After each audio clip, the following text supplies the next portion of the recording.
Hello, everyone, and welcome to this online summit, Wealthy from the Inside Out. Transform your wealth story and live an abundant life now. My name is Marcia Mariner, and I'm hosting this online event, and I'm delighted to have on the line with me today Summer McStravick. Summer is a born empath.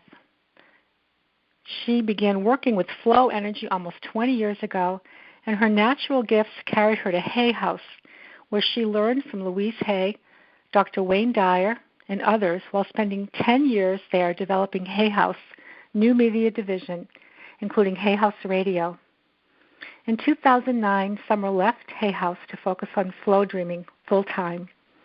The result is one of the oldest-running self-development podcasts, 12 years old, called Flow Dreaming, a suite of free flow dreaming apps at your favorite app store, 2 books, hundreds of recorded audios and programs, and of course, Me School. She also had breast cancer in 2015, even while continuing to teach and lead her company and family, setting an example of hope and encouragement for all other sufferers of chronic disease. She lives just a mile from the beautiful Pacific Ocean in California, where she loves to sit on her balcony with her husband and 2 children and watch the sun set on the water. So welcome, Summer. Thank you, Marcia. When you read that about me, it makes me pause and think, yeah, gosh, I did those things. You forget what you've done until someone is reading them to you or speaking them to you. Isn't that true? The abundance that you've already come into in your own life, the fruitfulness of your journey and your faithfulness, just to walking in alignment. Yes. With what was showing up in your path the whole time. And then you look back and go, wow, look at this. That's me, which is the name of your school, which I'm really excited for you to share with our listeners about that as well. So, yes, that's the feeling you're left with right now, huh? Yeah, it just made me think how so often, we get caught up in all the things that we are going to become and that we're trying to do and we're trying to get to next. And we forget the huge bounty, like all the harvests that we've already reaped for years and years and years, previous in our life. Or somehow we have this tendency to demean them or say, well, they're not good enough yet, or I haven't reached it yet. And I think that's kind of the Achilles heel of a lot of self-development. Sometimes we can get way too far on the side of how can I be better instead of looking at, wow, look at all the amazingness I already am. And, that for me, it plays right into manifesting because what you are is what you create. Right. And it's the difference between being in a kind of lax state of thinking versus, oh, that's right, I already am all of this. So, I love that. That's such a practice and a devotion to shift the focus, which is really what my message is to all our listeners is that we're already abundant right now. And, again, the focus can often be on, the lack or what we need to get done and slip into that mind-dominated pattern again rather than just being in the now and being aware of all that's already emerged and all the experiences and all the wealth that's already there. And co-creating more with that consciousness. And it sounds like that's exactly what your message is in your outreach to your public, all your fans and followers that are following you right now. Yes, thank you. Yeah, so let's begin at the very beginning. You were a born empath, so obviously. Born empath. I know, that's like, that's really putting myself out there, but it's true. And it took me a long time to come to grips with that and understand that, what it meant, and, that my life wasn't necessarily all my own to start with. It was also what I was gifted with, and the expectations that were set up for me. So, starting at the beginning. So I have a fascination with teaching people how to co-create, how to really speak to the universe differently, how to make stuff. Because that's my personality. I make stuff. I make audios and I make programs and I make books. And when I was at Hay House, I made a radio station for them, and I made all of, I made programs. Produced them for Dyer and Louise Hay, and I just make stuff. Right, That's awesome. beingness is to create. So it means that for me, when I'm working with universal energy, I love to use it to create with, to co-create with. However, I think that, the other side of it is some people aren't so much into the create, and make. They're into the receive and understand and transmit. So they're receiving information. They're receiving, empathic information, intuitive information. And so that's why their lives are more about learning how to, be intuitive, for instance. So in my life, I kind of made a choice that I would veer toward more making and manifesting, co-creating, than I would toward, just say being an intuitive. I could be a full-time intuitive, but I chose not to. And everybody, I think, has a natural tendency to go in one direction or another. And probably a lot of your audience listening now, because we're really talking about wealth, right? Wealth is something that you make. It is something you create, just like you create anything else. So you're starting already here to work on the how do I make something. Whether making money is not different than making a sculpture or making a pie or making yourself a new blouse. It's still just about making something. It's just that what happens inside is all of our self-worth stuff and our self-talk stuff goes and gets up and in the way. Imagine if you had this conversation about your self-worth every time you tried to bake an apple pie. I can't make that. No one's going to eat my pie. It's going to be so hard to make that pie. Oh, I had a terrible childhood. I shouldn't make that pie. I don't even know how to make a pie. Right? I mean, I'm making a joke of it, but that's what we do when it often comes to making wealth or making money. Suddenly we have all this stuff that comes up and gets in our way, when really the foundation, the energy essence of it is, no, you're just making something. Why don't we just clear all that self-worth stuff out of the way so you can get on making with it, making it. Does that make sense? Oh, I love it. I love the clarity and the distinction first of all, the distinction you're making between, perhaps the way you live in the world and you just felt called to make stuff, quote unquote, right? Yeah. The clarity between the two, but also what you just shared felt so much freedom in the way you were living it in terms of communicating that, that's just no different than making an apple pie. Like, that's just a whole other perspective that I think is very, very fresh. Yeah. And then, again, looking at, okay, so, you can make stuff. You can make an apple pie. You can make money. But let's take a look at all the programming is what's getting in the way of that flow. Precisely. Right? Making an apple pie is easy. Making money is hard. Where did that come from? Is that really the truth? Or is that something that you have developed to explain things to yourself over the years? So, what I do, like speaking about Me School, for instance, that's the program where I teach people how to how to basically get out of all of that old programming. That's just my particular means of doing it, and like you have your means of doing it. I'm teaching them how to understand, you want to make something? Do you want to be something? Let's go be it. And this is particularly true with people's emotions. We are so used to being very reactionary people. Everything we feel in a day is a response to something that's already occurred. You get excited because something happened. You get bummed out because something happened.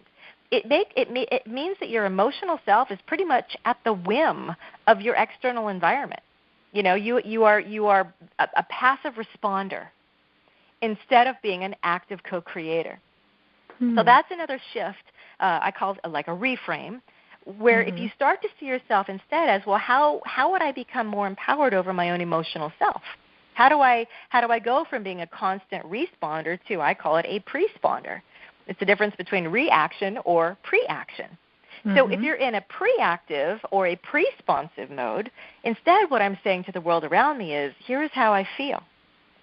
Now, world, you shape up and give me a so-called reason why. I'm turning the tables. I'm turning the horse after the cart, or whatever they call that. And for me, this is really the essence of co-creating. So, to go back to, making money is like making an apple pie. If you're making money, our typical response is it's going to be hard work. And if I'm successful, I'm going to have to really struggle, and I'm going to have to pull long hours. And who's going to want my work when there's so many other people doing it already? And how do I get myself out there? I don't even know. Like all of these things I just said, you can feel, even when I say them, they're weighty, right? I mean, they're fraught with this icky kind of emotional intensity. So every time I feel that, what I'm saying to the universe, what I'm saying to my future, what I'm saying to my flow is, I believe this. I believe that being successful is hard, that other people have an advantage over me, that whatever your particular set of limitations is, you've made them true for you, and you will stick by them, and you will continue to make them true because you keep telling your future and yourself they are true, right? You start going in circles, essentially.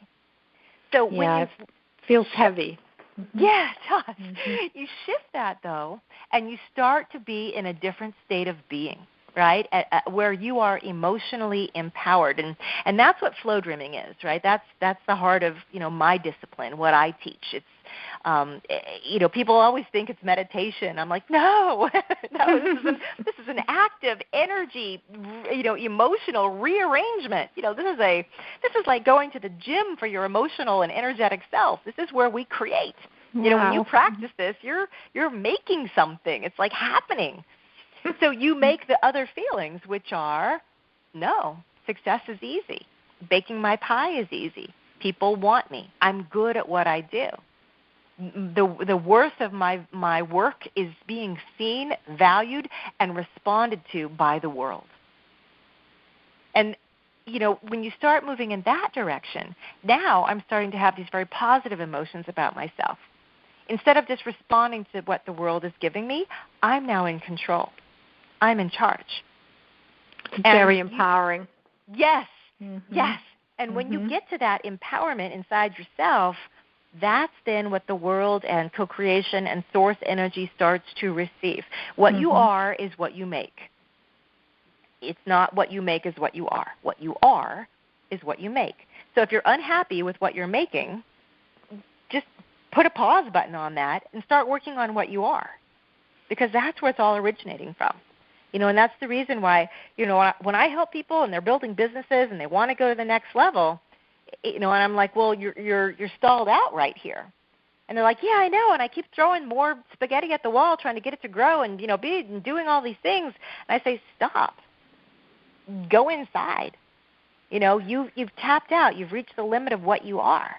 And they'll say, yeah, because I had this great thing happen, and then it just I lost it. And I say, yeah, because that's what happens. You can build stuff up outside you, but it's like, it's like water in an ice cube tray. It all will come down to the same level. All the little cubes will fill to the same level, and that level is you. So this explains why oftentimes we build things and lose them and build things and lose them, or we start to get very successful and then we stop being successful.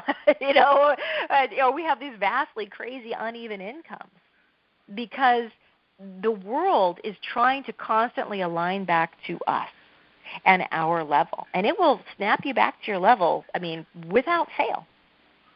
So to grow your wealth, you got to grow you. Does that make sense? Absolutely. Yeah. Absolutely. Yeah. This feels very cutting edge, the way you awaken people.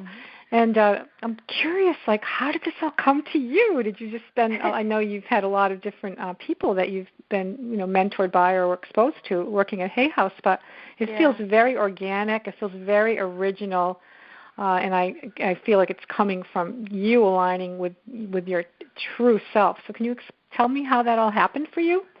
Yes, and now we'll go back and get into the woo-woo. Okay. I'm a Virgo. I am equal parts practical, business, give me some science. And then the other part of me is, okay, I'm going to open up to spirit. All right, I'm just going to download whatever has to come through.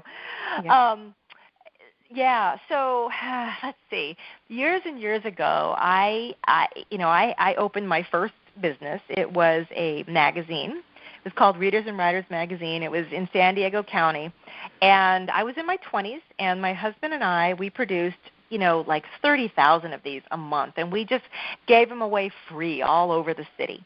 And my passion was writing and books and literature. And I was like, I'm never going to be doing any of the woo-woo stuff that my mom does and my grandmother does and my great-grandmother did. I am breaking the mold. I am going to college, and I'm going to have a career as a writer and literary talent. Little did I know. So what happened was, the magazine was failing because I did not know anything about business, and I ended up $30,000 in debt and finally had to close it down. But the one thing that did occur for me during that period is, I remember this even today, calling my mom on the phone, crying, I'm losing this business, my first business is a failure, I'm a failure, I don't know how to run, I don't know how to make money. I said, can't we just manifest it? Can't we just make it happen?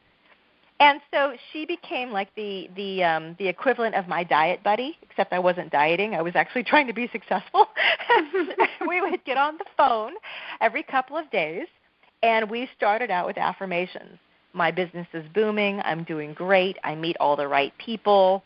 It's well-loved. Money is flowing in. We started that way.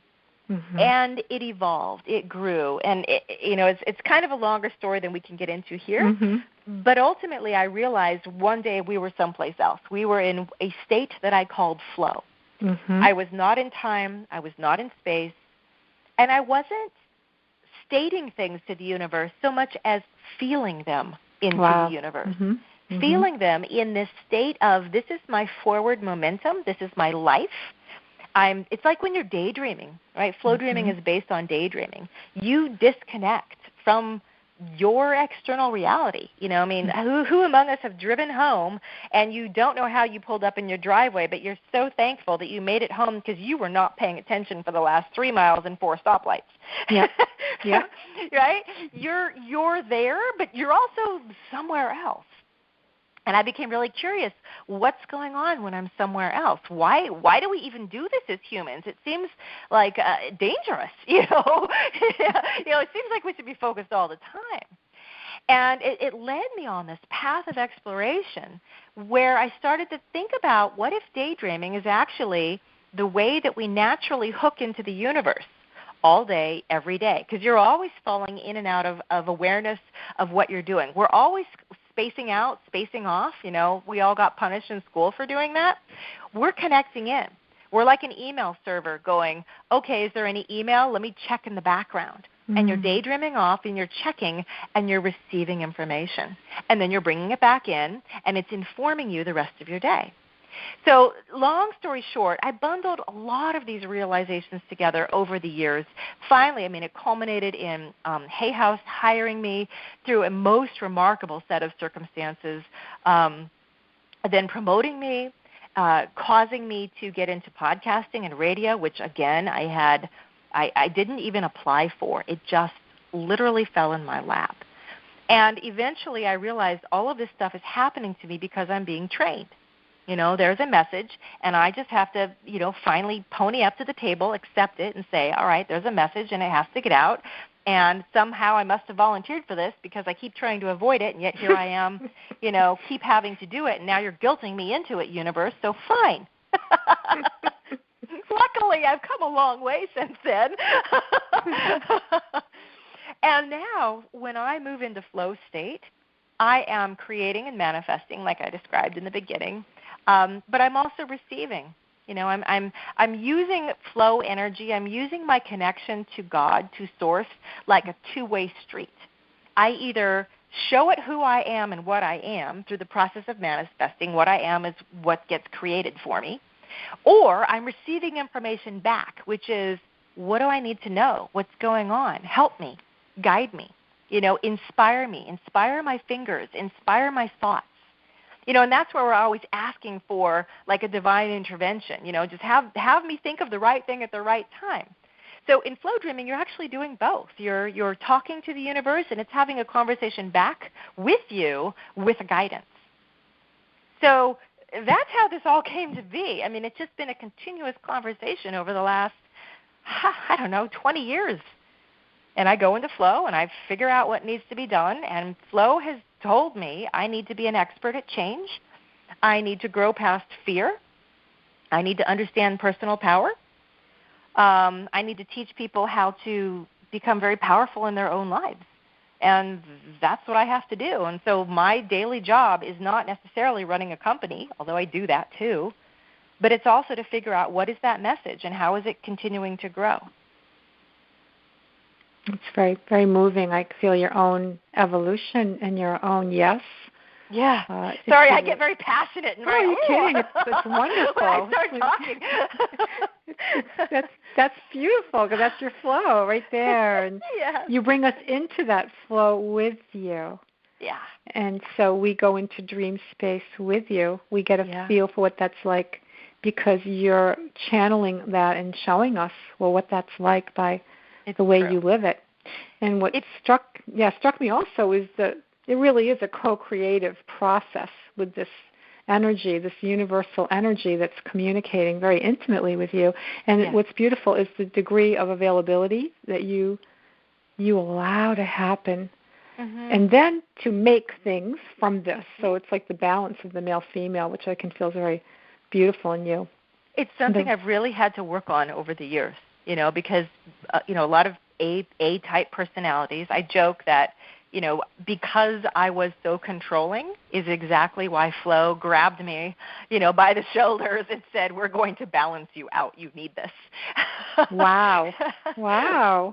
And how did that happen for you, Summer? Like, what was it that led to that? Well, the very essence of what I do is releasing and letting go. That's the way in. For you to daydream, you can't control your way in. Yeah. There's got to be a moment where you kind of, I teach people, we use our imagination, we start dreaming, thinking of, images, things that feel good, bring up good emotion. But there's that moment. It's kind of like, when you fall asleep, that moment when the conscious mind clicks off and the dream mind comes on, but you don't really catch that moment. Usually it's just like the green flash of the sunset, right? You don't catch that moment.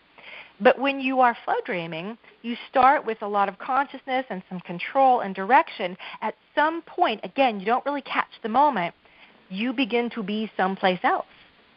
And you begin to experience what it's like to just be in communion, just be in conversation, be receiving. And if you force too much of your own self in there, you're pulling back control from co-creation. And that's another a concept I teach extensively about, especially in me school. I say, why are you guys trying to control the heck out of your own lives so much? Did you forget you're co-creating? It would be like if you're in a partnership, you're married to somebody, and you said, I'm going to decide when we go to the movie, and I'm going to decide what movie we're going to see, and I'm going to decide what popcorn you can have or cannot have and what seats we live in. And your partner would just say, I can handle that once from you, but not every single day of our life. You're not letting me be in a partnership with you. But every time we say, my business isn't growing, and I need to do this, and we have to do that, and let's push this through, we're basically telling our partner, hey, I'm taking all the power away from you, and I'm trying to do it instead of you because I don't trust you.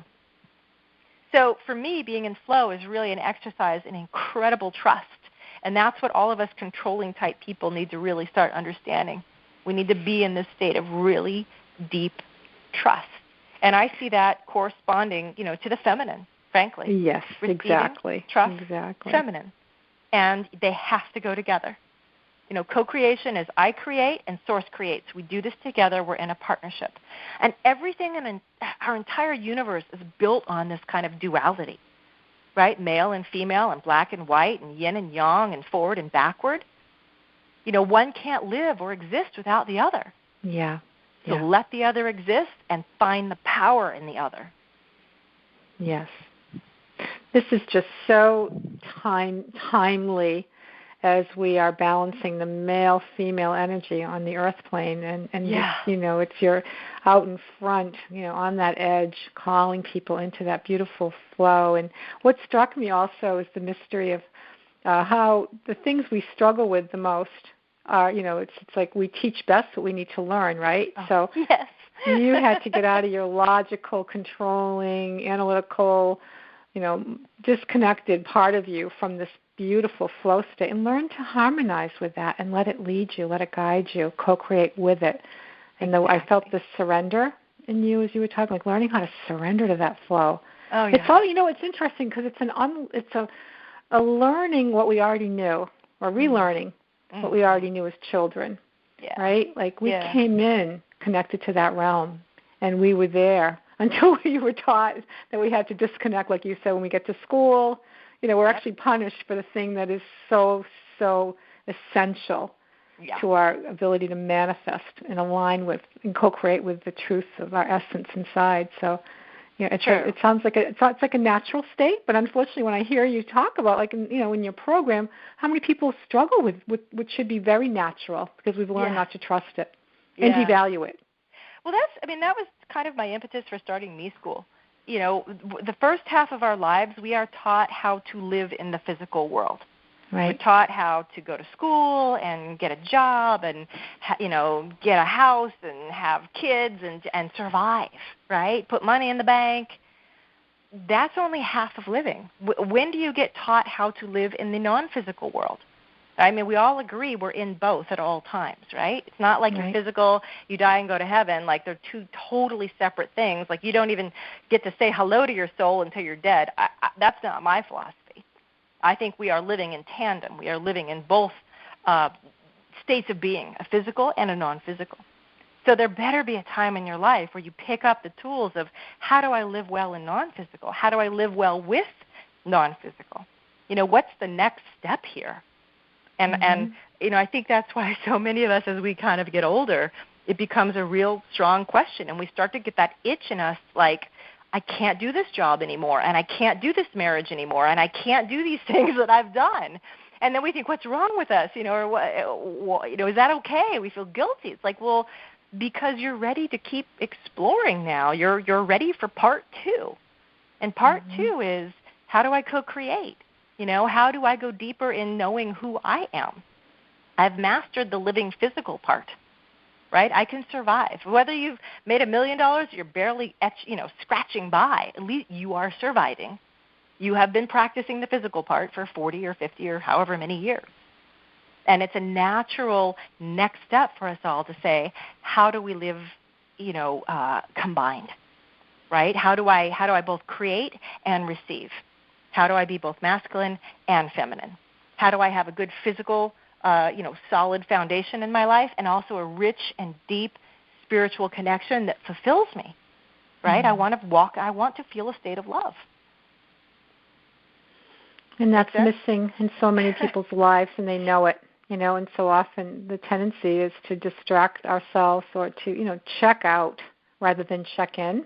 Yeah. Because it hurts too much, or the mind gets in the way and says, oh, it's not possible, and, there's nothing else, blah, blah, blah. And so I love your vision of creating the school to train people to really make that shift from surviving to beginning to thrive in our lives. That I think Barbara Marx Hubbard speaks about, that vocational arousal that happens. It's got to be more than this.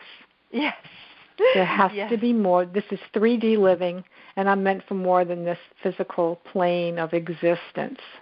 Right. Yeah. And I think that's one of the biggest things that, my experience with breast cancer has done for me in the last 18 months. It's just made that understanding even deeper. It's a moment, and anybody who's been in had a chronic illness or something big happen, probably has gone through this, where you go from kind of coasting along and thinking you have all the time in the world to realizing, oh, this is a precious commodity. When am I going to start really using it? When am I going to, it's not just tomorrow, I'll do it tomorrow. It's, oh, wait a minute, this is precious, and this is mine, and this is now. And, I had to decide, was I gifted with breast cancer as a punishment, as something terrible because, Source is unfeeling and doesn't care, or was I gifted with it like I've been gifted with everything else in my life out of love? So I had to really call into question my own relationship with non-physical, and realize I believe it's always gifted out of love. Everything is gifted out of love. I don't understand it sometimes, but it's still gifted out of love. So, this was also a real refocusing, moment for me. What am I doing? What am I teaching? Is it, it goes beyond me, I guess, is what I'm getting at. Yeah, I hear, well, the first thing that moved me deeply around what you just shared is that it's obvious that for you to have the lens you had on the breast cancer experience already indicated someone that's been using everything in your life and practicing that radical trust that it's all a gift, it's all from love. Yeah. Because the way you handle that is really a sign of someone already on the path rather than slipping into victim consciousness. You said, okay, this is showing up. I mean, obviously it had to be very, very challenging and so hard you had to go through to become more transformed and even to guide others because, again, as a leader, these things that you say yes to, allowing them to transform you, give everybody else the hope and the possibility of seeing it's possible. So you really are, you were chosen in a way for that. And I'm sure that this has just deeply inspired so many others that have had this experience or will have it because you're walking out in front. Yeah, really it just came down to that choice. I can live in despair. Right. I can live in anger. Yeah. I can live in fear. But if I do that, then who's really hurting me the most in my life? Me. Exactly. And I even though I feel like I could have good reason to feel all of those things all the time, I don't accept that reason because I don't want to hurt me. Right. I don't want to keep hurting me. Right. So I had to really make a different choice around it. And in a way, it just, it made me closer to what I feel and believe and know. So my job now is to get out of my way and just share it and talk about it and teach it, and let anybody else who wants to experience flow and experience what I've experienced come in and learn and teach it and feel it too. And again, I know we're talking a lot about wealth in this, this series. And, this just becomes another kind of wealth to put in your pocket. I look at wealth as an energy of abundance, and the abundance can be an abundance of beautiful, good feelings for me, an abundance of good health, an abundance of cash, an abundance of beautiful, connected family relationships. Mm-hmm. If I feel wealth, mm-hmm. wealth is in all the different physical, material things and interactions that I experience, right? It's not just in one area. So just, if I start cultivating this kind of wealth in my own self, wealth in my relationship with Source, that you could see it like overflowing because I'm now creating that energy. Everywhere I go, everything I touch is touched by that energy of wealth. Even if I decided to just start creating it in one particular area, right, it becomes part of me, and that's how I show up in all of the areas. Yes. It's all connected. Yes, absolutely. Even as you were saying that, I felt bathed in this vibration of abundance, just as you were going through all the portals of awakening of consciousness, of the abundance that's here for us right here, right now. And like attracts like, right? So when we're in that vibration, mm-hmm. we're able to manifest, make whatever we want, create whatever we want. And right. And your school really does help people make that shift into that realm of possibilities, infinite possibilities. And one I did hear, I feel your heart of welcome. It's almost like you're saying, come into my heart, come into this place. I want you all to experience what this can do. Yes. The heart, for me, I never really talked about the heart for years and years and years. And that was one of the big things that, again, breast cancer did for me. I had a kind of almost, transcendental experience. And believe me, I've had lots of experiences talking with beings and talking with energies. Mm-hmm. And, look, I read people's minds. I look at their flow. We're all energy beings, right? So, we're all made of information, and all that information is readable. But the area that I had never really explored before was the heart. Mm-hmm. And when I went through the experience, it's kind of a longer story again I can share now, but I began to realize that the heart is, it's not just the pump of your body, of all of your nutrients and your blood, that, it supplies everything.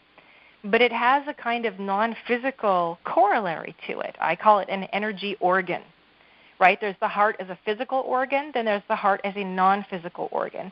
Mm-hmm. And that non-physical organ has a really important purpose in your life. And its job is to basically process your emotions, process your feelings, let them come in, let them wash through.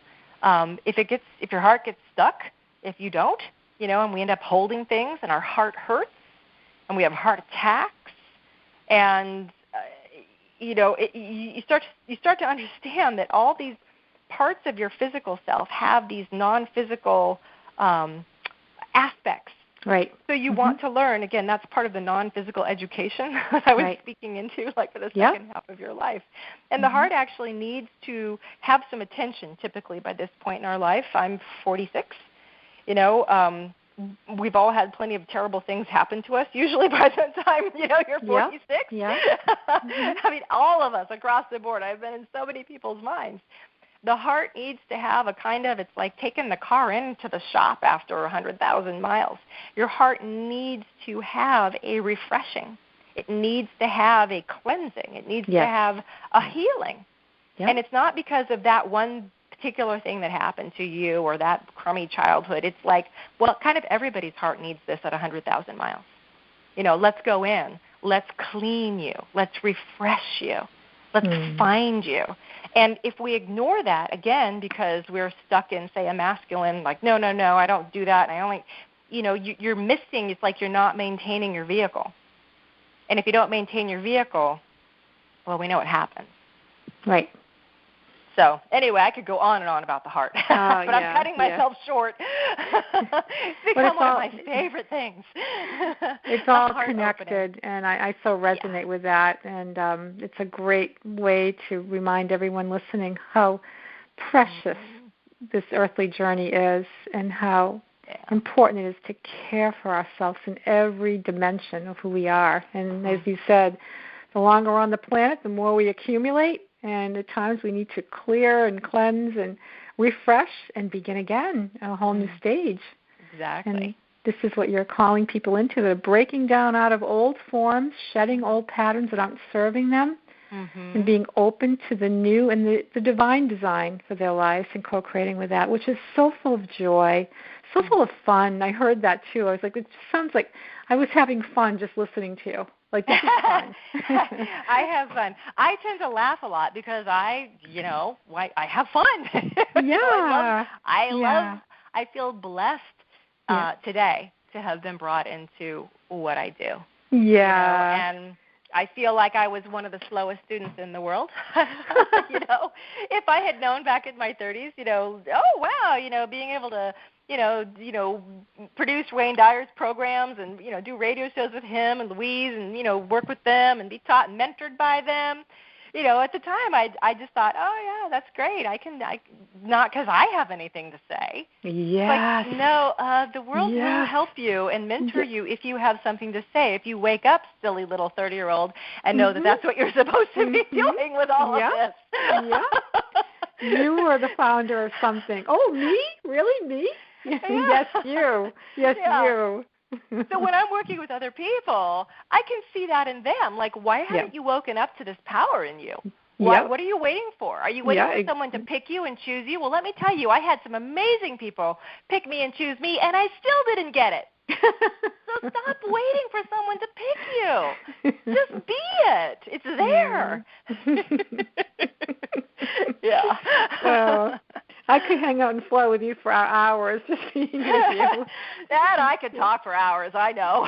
Well, no, I love it. And I'm sure our listeners are feeling the same way. So I'd love for you to let them know how they can reach you. I know you're starting up a new program right now, but also where they can find you on the web or on iTunes, and perhaps then we can have you leave them with a little message, a nugget as we end.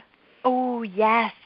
So the very first thing is flowdreaming.com, and it's Flow Dreaming with an F, like Frank, Flow Dreaming. please look up my podcast. Like you mentioned, it's been running for 12 solid years now, hundreds of episodes. You can look on your phone. I have several apps that you can download. They're free. And you can basically go through all of the flow dreams I've created on my store. And those are ways that I move you into this space where I go for co-creation as well as for intuition. It's the accelerated daydreaming. It's just using your natural gift to go to that next place. So I'd say those are the three things to really point you out to. Me School is my flagship program. It's the best thing I've ever created in my entire life. It is a year program where all of these teachings come together, and people come in one way and they leave completely different. I mean, they have found themselves, they have found their vision, they have found their partners in many cases, they have grown their companies. Just these amazing transformations take place. That's also at flowdreaming.com. You can find it all there. And I teach you to flow dream for free. If you get the free kit, you can see it. It's on the front page. So I basically give this stuff away. You do. I was going to say I wanted all of our listeners to know that your heart of generosity is just overflowing, and you do give away a lot. So I hope everybody listening takes a look at the abundance that you are sharing with everyone. Thank you. Thank you so much. Thank you. And so beautiful interview. Yeah. And what would you Great job.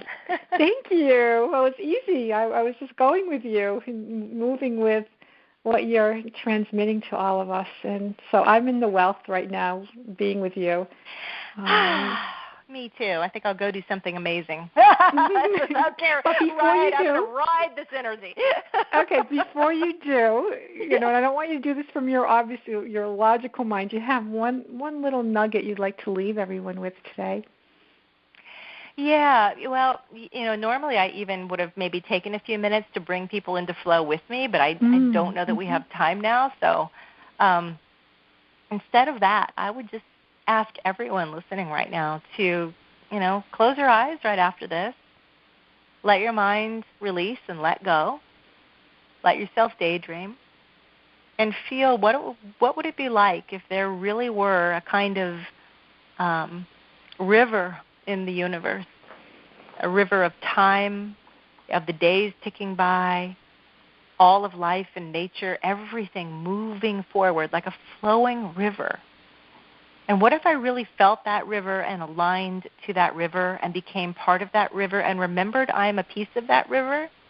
And all these times that I think I'm stuck and things aren't happening and it's not going the way I want, and I remind myself I'm always in constant change. And I'm not fighting it. I'm allowing it. Instead of fighting it in my life, I'm going to own it.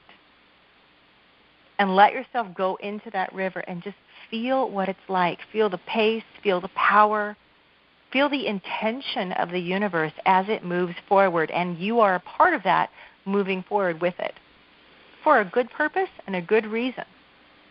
And it reminds you how powerful you are. So just take 5 minutes and just feel that river, feel that flow. See if you can find it on your own.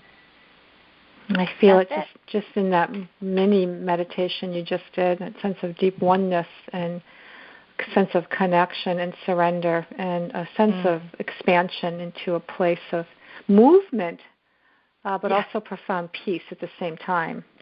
Acceleration, movement, and peace. Yeah, isn't that funny how opposites can coexist so well together? Yeah. You can feel the currency and at the same time the peace and the oneness. So thank you. I'm going to take advantage of the bounty that you're sharing with all of us. And thank you again, Summer, for this time. And thank you, everyone that's tuning in tonight. And everybody have a good rest of your day.